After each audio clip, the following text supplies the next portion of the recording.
Everyone, welcome to my channel Microbiology with Huria Khan.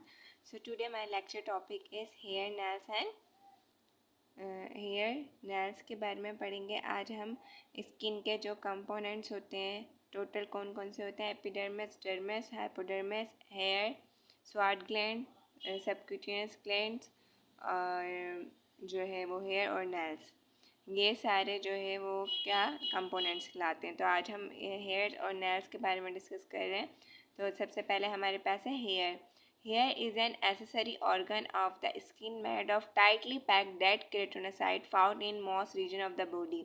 हमें सबसे पहले ये पता होना चाहिए कि हेयर्स किससे मिलकर बने। तो हेयर्स जो है वो हमारी एसेसरी ऑर्गन कहलाता है हमारी स्किन का, ठीक है, जो कि डेड केराटिनोसाइट से मिलकर बना हुआ होता है। There are few hairless parts of the body include the palmar surface of the hands, plantar surface of the feet, lips, etc। सिर्फ कुछ ऐसे सरफेसेस हैं जहाँ पर हेयर्स नहीं है, जैसे कि आपके हाथ के जो पाम्स होती हैं आगे वाली, ये हथेली जिसको हम हथेली कहते हैं, और पाँव के नीचे वाले तलवे जिसको हम तलवे उर्दू में कहते हैं, और जो है लिप्स। इसके अलावा हर जगह जो है वो हेयर्स मौजूद होते हैं बॉडी पे। Hairs help to protect the body from UV radiation by preventing sunlight from striking the skin. हेयर्स क्या करते हैं, हमें यूवी लाइट से, यूवी रेडिएशन से प्रिवेंट करते हैं, ठीक है, हमारी स्किन को। Insulates the body by trapping warm air around the skin.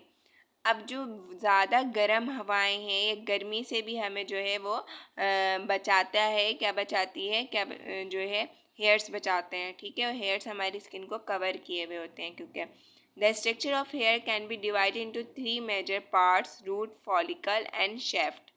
अब यह जो इसका स्ट्रक्चर है हेयर का, वो 3 चीज़ों से मिलकर बना हुआ है, एक रूट, फॉलिकल और शेफ्ट। ये 3 चीज़ें हैं जिनसे मिलकर हेयर्स बने हैं।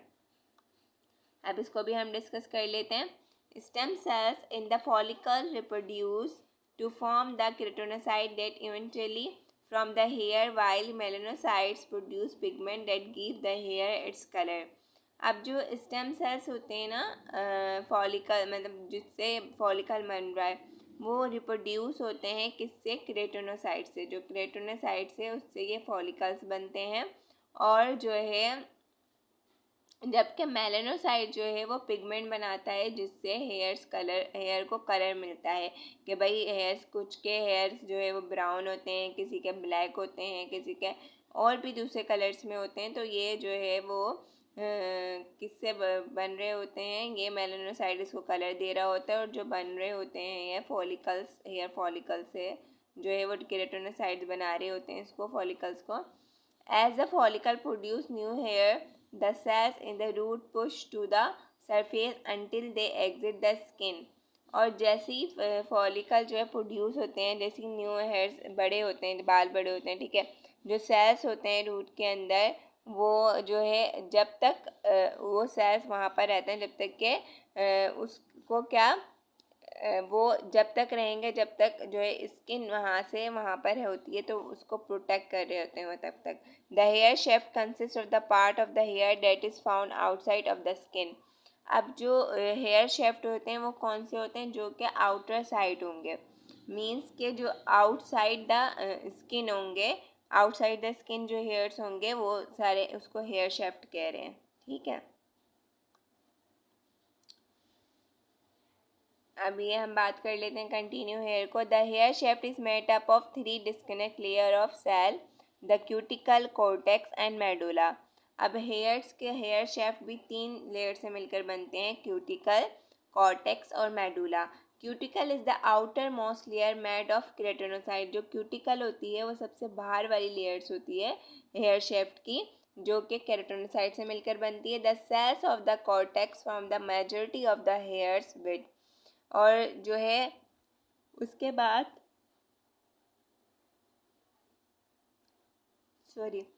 The cells of the cortex, जो कॉर्टेक्स के जो सेल्स, हेयर्स के जो कॉर्टेक्स का पार्ट होता है, उनकी मेजॉरिटी जो है हेयर्स की चौड़ाई को मेजर करती है, मतलब चौड़ाई कितनी होगी वो कॉर्टेक्स पे डिपेंड करती है। The spindle shaped and tightly packed cortex cells contain pigment that give the hair its colour.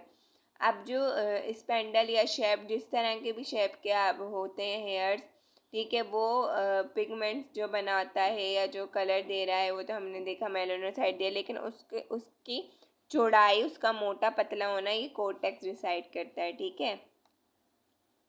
Medulla innermost layer of the hair, दो चीज़ें याद रखिए, कुटिकल आउटर मोस्ट था, मेडुला इनर मोस्ट है, उसके बीच में कॉर्टेक्स आता है, ठीक है। Innermost layer of the hair not present in all hairs, ये हर सारे बाल हेयर्स में नहीं मौजूद होता। When present the medulla usually contain highly pigmented cells full of keratin, ये जो है जब केराटिन बहुत ज़्यादा होता है तो उस टाइम जो ये नज़र दिखाई देते हैं हमें मेडुला, जो सबसे इनर पार्ट होता है। अभी ये देखें, ये है हेयर का, ये पूरा एक हेयर है, ठीक है, ये हेयर है, इसका सबसे जो है आउटर पार्ट क्यूटिकल है और ये बीच वाला कोर्टेक्स, और सबसे अंदर वाला जो है वो मेडुला है। इस तरह से अगर इनसाइड देखेंगे तो इनसाइड भी आपको ऐसे ही नज़र आ रहा है, हेयर, क्यूटिकल, कोर्टेक्स और मेडुला, ये इनसे मिलकर जो है हेयर शेफ्ट बन रहा है। आई होप कि आपको ये समझ आ रहा होगा, इसका स्ट्रक्चर किस तरह से, ये देखें। अब ये क्या है, फिंगर नेल्स हैं और ये टॉय नेल्स हैं, इसको हम टॉय नेल्स बोलेंगे, इसको फिंगर नेल्स बोलेंगे। अब हम नेल्स पे आ रहे हैं, ठीक है, हेयर्स की बात हो गई, अब नेल्स पे आ जाए, ठीक है। नेल्स आर एसेसरी, ये भी एसेसरी ऑर्गन है जो बाहर की तरफ हो, एसेसरी मतलब जो बाहर की तरफ हो। Skin made of sheet of hardened keratinocytes and found on the distal ends of the fingers and toys, हम देखते हैं ना, देखें इधर एंड पे होते हैं और पाँव के भी एंड पे होते हैं, इस तरह से। Finger nails and toenails reinforce and protect the end of the fingers and are used for scraping and manipulating small object, ठीक है, जैसे हम छीलते हैं, खुरेदते हैं किसी भी चीज़ को, इन सब के काम हमारे नेल्स आ रहे होते हैं ना, नेल्स से खोल रहे होते हैं, तो ऐसे भी हमें काम आते हैं। There are 3 main parts of nails, root, body and free edges. अब इसके भी 3 पार्ट, जिस तरह नेल्स हेयर के 3 पार्ट थे, क्यूटिकल, कोर्टेक्स और तीसरा मेडुला, इस तरह इसके भी 3 पार्ट है, रूट, बॉडी और फ्री एज, ठीक है। अब ये देखें, इसका आपको स्ट्रक्चर नज़र आ रहा है, ये फ्री एज है जो ऊपर निकलते हैं, ठीक है, ये नेल बेड कह रहे हैं इसको, और ये जो है नेल रूट है जो नीचे से स्टार्ट हो रहा है, यहाँ से ये नेल रूट कहलाएगा इसका, ठीक है। और ये बाकी पूरी इसकी बॉडी, आप इसको बॉडी कह सकते हैं, इस तरह से, ठीक है। तो इस तरह से ये नेल्स होता है। The nail body is the visible external portion of the nail. The free edges is the end portion of the nail that has grown beyond the end of the finger or toe. ये जो last वाला है इसको कह रहे हैं, ठीक है, एजेस। बाकी ये खोल के पूरा नेल दिखाया है, एपिडर्मिस लेयर है, डर्मिस है, ये बोन और फिंगर टिप है, इसकी बोन है, ठीक है, तो ये पूरा इंटरनल स्ट्रक्चर भी दिखाया हुआ है। Nails grow from a deep layer of epidermal tissue known as the nail matrix, which surround the nail root. The stem cells of the nail matrix reproduce to form keratinocytes, which in turn produce keratin protein and pack into tough sheet of hardened cells. The sheets of keratinocytes from the hard nail's root that slowly grow out of the skin and form the nail body as it reaches the skin's surface. The cells of the nail root and nail body are pushed toward the distal end of the finger or toe by new cells being formed in the nail matrix. ठीक है, इसको मैं आपको दिखाती हूँ नीचे से, ठीक है। अब ये कह रहे हैं under the nail body is a layer of epidermis and dermis known as the nail bed. अब डर्मस और एपिडर्मस की लेयर को मिला के इसको नेल बेड कह रहे हैं, ठीक है। The nail bed is pink in color due to the presence of capillaries that support the cells of the nail body. अब आपको पिंक पिंक से नज़र आते हैं ये वाला पार्ट, ये जो पार्ट होता है ये पिंक पिंक से, क्योंकि यहाँ पे ब्लड कैपिलरीज मौजूद होती हैं, तो ये नेल बेड जिसको कह रहे हैं, जो डर्मस एपिडर्मिस से मिलकर बना है। Around the edges, proximal and lateral of the nail is the cuticle, a layer of epithelium that overlap and cover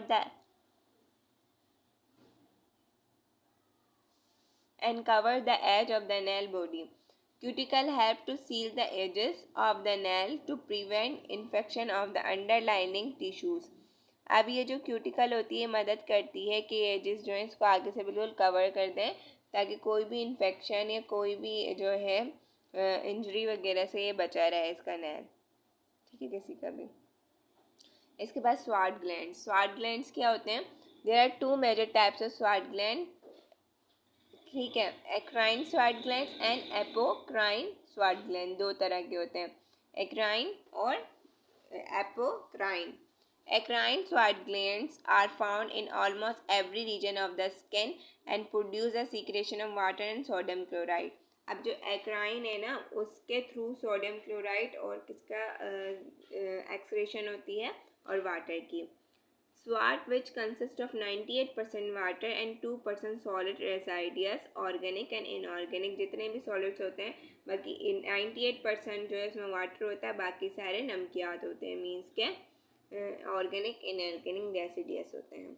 apocrine sweat glands are found in mainly in the axillary and, ठीक है, under arm and pubic region. Apocrine sweat glands होते हैं ना वो आपके जो under arms होते हैं यहाँ पर मौजूद होते हैं, ठीक है। एक्राइन जो है वो स्किन पे होते हैं, ऑलमोस्ट जो है वो पूरे स्किन पे वो नज़र आ रहे होते हैं, लेकिन जो एपोक्राइन होते हैं ये बेसिकली ये होते हैं कहाँ पर? अंडर आर्म की तरफ, ठीक है। The ducts of apocrine sweat glands extend into the follicle of hair so that the swat produced by these glands exit the body along the surface of the hair shaft, ठीक है, इस तरह से होती है।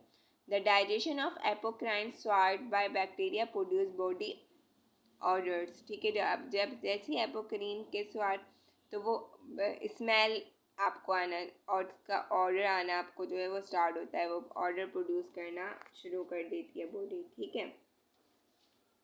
अब हमारे पास इसके आते हैं, इसके बाद आते हैं सबक्यूशियस ग्लैंड्स।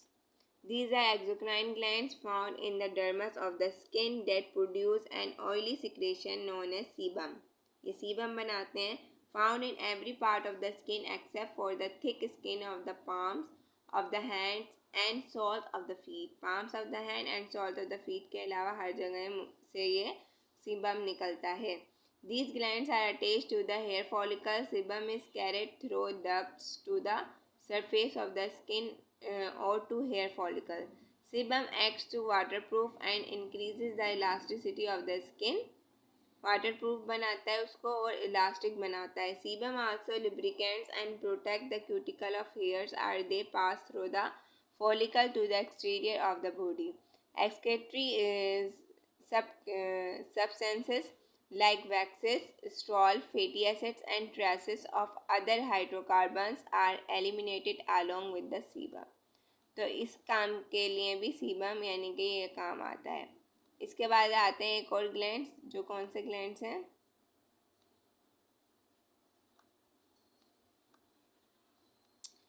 सेरुमिनस ग्लैंड्स। सेरुमिनस ग्लैंड्स क्या होते हैं?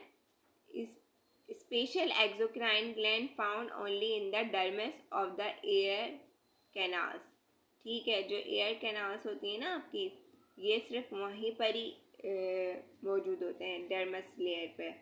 They produce a waxy secretion cerumen which protect the air by trapping foreign particles such as dust and airborne pathogens that enter the air canal.